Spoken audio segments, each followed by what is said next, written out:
Ceci est un livre audio autogénéré par Google.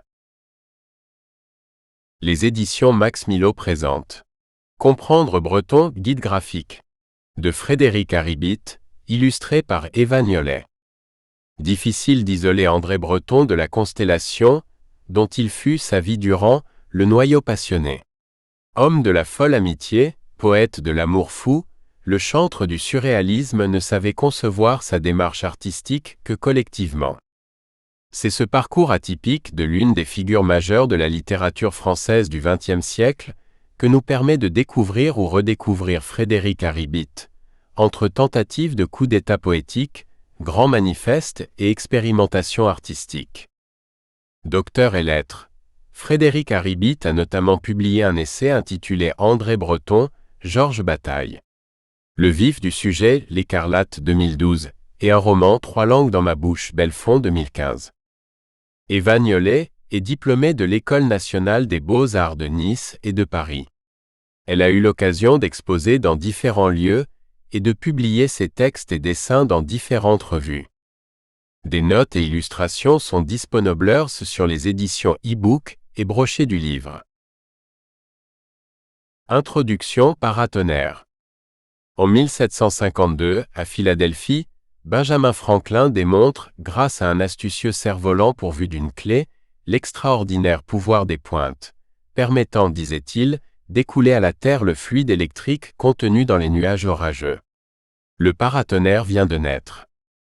Capter la foudre au moyen des pointes, du surréalisme, immense entreprise prométhéenne qui n'a pas fini d'électriser notre ciel plus chargé que jamais, émergent aussi de nombreuses pointes. L'une des plus aiguës a pour nom André Breton. Dans les multiples orages où il fut engagé, on mesure encore mal le pouvoir de catalyseur qui fut le sien. Adulé, désiré, réclamé, révéré comme le pôle magnétique de toute une époque, il fut aussi statufié, moqué, pontifié, assassiné, fût-ce par d'anciens amis dans l'un des pamphlets les plus violents de l'histoire de la littérature. Mort, on ne cessera plus de l'enterrer et sur sa tombe, danseront main dans la main les libéraux au triomphe éclatant, quelques moralistes médiatiques à cheval sur des principes opposés, plusieurs bien-pensants, nombre de maldisants, 2 ou 3 féministes austères perdus dans une foule de néo-croyants aux chapelles diverses, plus quelques maoïstes en rage et pas mal d'embaumeurs impatients de le muséifier. Et puis, on est sans doute passé à autre chose.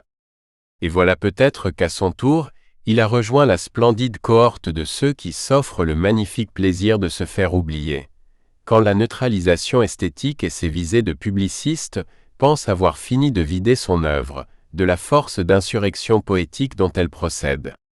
C'est que 50 ans après sa disparition, notre époque, viciée de tous côtés, souffle de tels vents contraires en guise d'air ambiant, fût-ce sous le nom même de révolution, voire de surréalisme, qu'il n'est plus si fréquent d'attendre de la poésie l'appel d'air qu'elle constitua pour lui et la bande enragée lyrique qui l'entoura. Car il faut le dire d'emblée, difficile d'isoler André Breton de la constellation dont il fut sa vie durant, le noyau passionné. Et certes, s'il n'y eut pas un groupe, mais bien plutôt un mouvement surréaliste, sensiblement variable d'une décennie à l'autre au gré des ruptures fracassantes et des transfusions successives, qui mieux que lui, en incarna si personnellement la continuité depuis les premières expériences d'automatisme en marge de Dada dans les années 1919, jusqu'à sa mort en 1966. Foudre, coup de foudre. Loin de chercher des disciples, comme ses détracteurs ont parfois voulu le faire croire, André Breton ne savait concevoir sa démarche que collectivement, dans l'entraînement réciproque qui portait l'amitié à hauteur d'exigence, à la manière de cette machine à influence amorcée, qu'il constitue avec Giacometti, se promenant un jour de printemps 1934 au Puce en sa compagnie.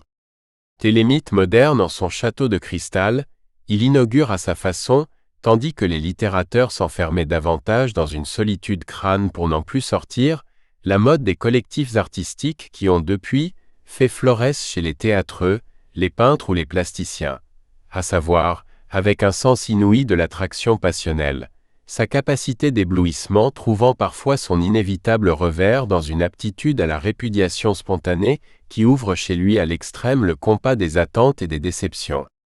Poète de l'amour fou, il est aussi l'homme de la folle amitié. De fait, trop affairé à vivre, il n'écrit pas pour faire des livres.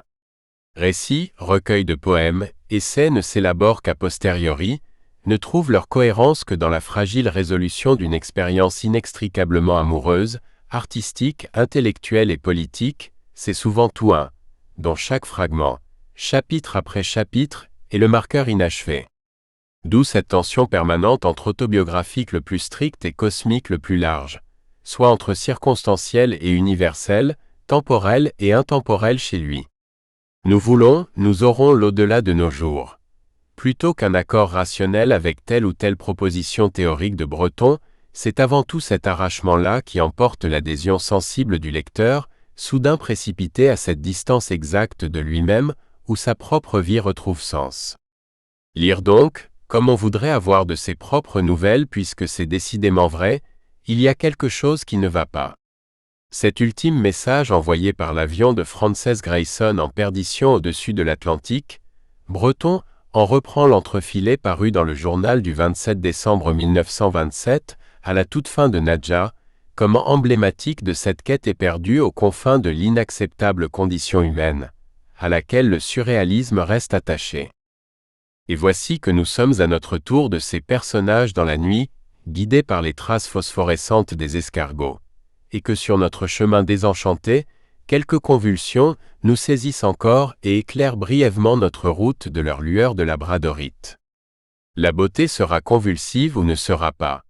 La phrase finale de Nadja où se perd magnifiquement l'avion de Grayson trouve son explicitation quelques années plus tard, dans le premier chapitre de L'amour fou, cette fois à travers la métaphore d'une locomotive de grande allure qui eût été abandonnée durant des années au délire de la forêt vierge. Et Breton énumère alors les critères spécifiques qui constituent la beauté à ses yeux. D'abord, l'affirmation du rapport réciproque qui lie l'objet considéré dans son mouvement et dans son repos.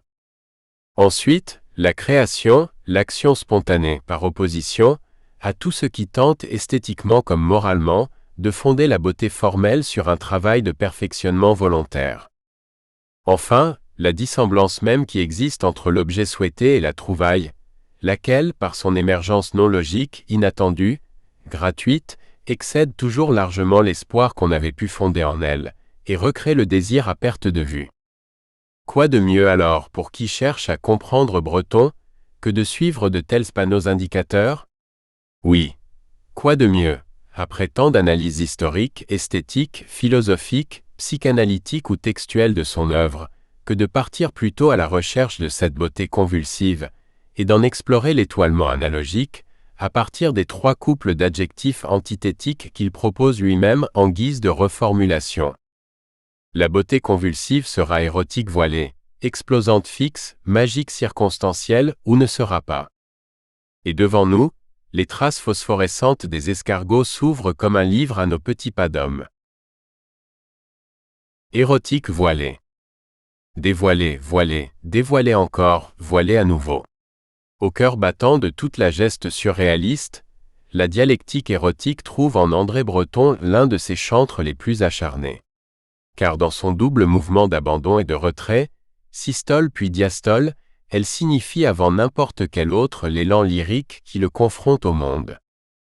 J'avoue sans la moindre confusion mon insensibilité profonde en présence des spectacles naturels et des œuvres d'art qui, d'emblée, ne me procurent pas un trouble physique caractérisé par la sensation d'une aigrette de vent aux tempes, susceptible d'entraîner un véritable frisson. Je n'ai jamais pu m'empêcher d'établir une relation entre cette sensation et celle du plaisir érotique, et ne découvre entre elles que des différences de degrés. D'où, cela va de soi, la nécessité d'une mise au point immédiate sur la question fondamentale de l'amour chez lui, et de son rapport aux différentes femmes qui l'ont accompagné parfois, inspiré souvent, subjugué toujours.